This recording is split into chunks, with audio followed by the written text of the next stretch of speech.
let's start off with dimensioning. What do dimensions do? They define the size and the shape of the object. So without dimensions, we don't know how big something is. Lines give us the shape. Dimensions tell us how big they're going to be. So we have a few types of dimensions. The first type is dimension of size. This indicates how large an object is and how the components are to be built. All right? So basic size. If I have a square block,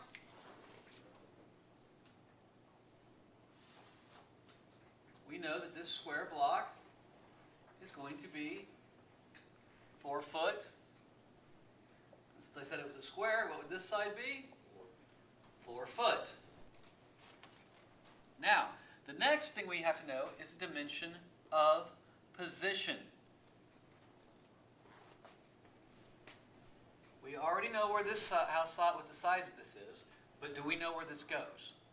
If it's part of a bigger assembly. So if this block goes in this door, we need to know that it is X distance from the bottom. In this case, I'm going to say 6 foot from the bottom. And 2 foot from the side. Could we now position this? We could, because it's a 2D object, so we only need 2 dimensions to position it. If it was a 3D object, if it was a cube, what else would we need? Third axis. We'd have to have a third axis, correct. We require 3 dimensions. All right. Now, we've talked about tolerances previously. Tolerances allow for what? Deviation. Very good. Deviation from a given point or datum. Now, we have 2 types of tolerances. Sometimes we have a tolerance that's written like this. This says that we can be 0.002 larger or farther away from our datum point. Larger on a size measurement, farther away on a locational measurement. What type of tolerance is this? That's a unilateral tolerance. It only calls out one dimension. If I had had plus or minus, it now becomes a bilateral tolerance, which means I can be 2 thousandths smaller or larger, or 2 thousandths smaller or farther away or closer to our actual dimension. Tolerances, as you may recall, are often given on blueprints, listed as such by the place value of each tolerance. We have the tenths, hundredths, thousandths place. So for the tenths, I can be 0.2 off. For the hundredths, 0.05. And for the thousandths, 0.003. These are arbitrary numbers. I just made them up. You will find them in the general tolerances box on the blueprint. Now, please be recalling that if I have a hard call out, this will always override a general call out. Okay? A maximum tolerance. A maximum tolerance may be listed as such. It can be listed differently. In this case, the maximum tolerance is 4 thousandths. The minimum is 2 thousandths. Please be aware that the maximum will be the plus side and the minimum will be the lower side. Unless it's a hole, then it's exactly backwards. But we're not going to get into least material and most material condition. That's another discussion. Dimensioning. I've demonstrated 2 types of dimensioning on the board. In chain dimensioning, which I've represented on the right, each dimension is interdependent of each other.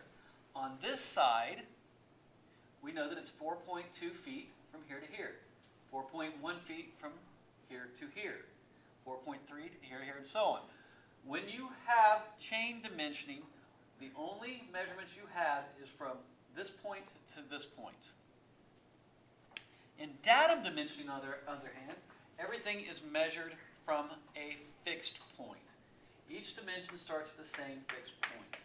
Why is datum dimensioning more preferable than chain dimensioning in most cases? You only need one starting point, and there is least chance for variation. The problem with chain dimensioning is, what if this measurement was off? And every measurement we make thereafter will be off. Whereas in datum dimensioning, when we go from one datum plane, if you have one mistake, that does not necessarily mean that the next part will be off. You will see both, because there are times when chain dimensioning does make sense, especially when you're looking at features. If I have a fit feature where I've got 2 pins on a block that have to fit into 2 holes on a block, is it more important that we are right off of the datum point in this place, or from hole to hole? Hole to hole, right? Because we need that part to fit together. And it's possible that we can allow some variation of where it is positionally, but in reference to these, they have to line up. Does that make sense? Okay. Datum dimensioning is also called baseline dimensioning, and that is what we use here when we do our layouts on the aircraft, is a baseline dimensioning. I got a new abbreviation for you today. TYP. It's a pretty easy one. Simply means typical. When we have a row of fasteners laid out on a blueprint,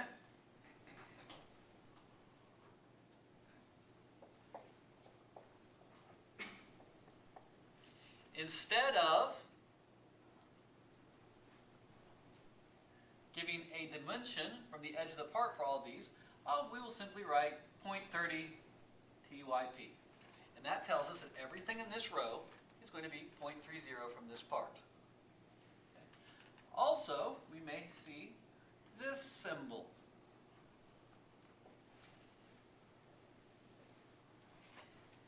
The S, or the S with a slash through it, stands for spacing, equal spacing.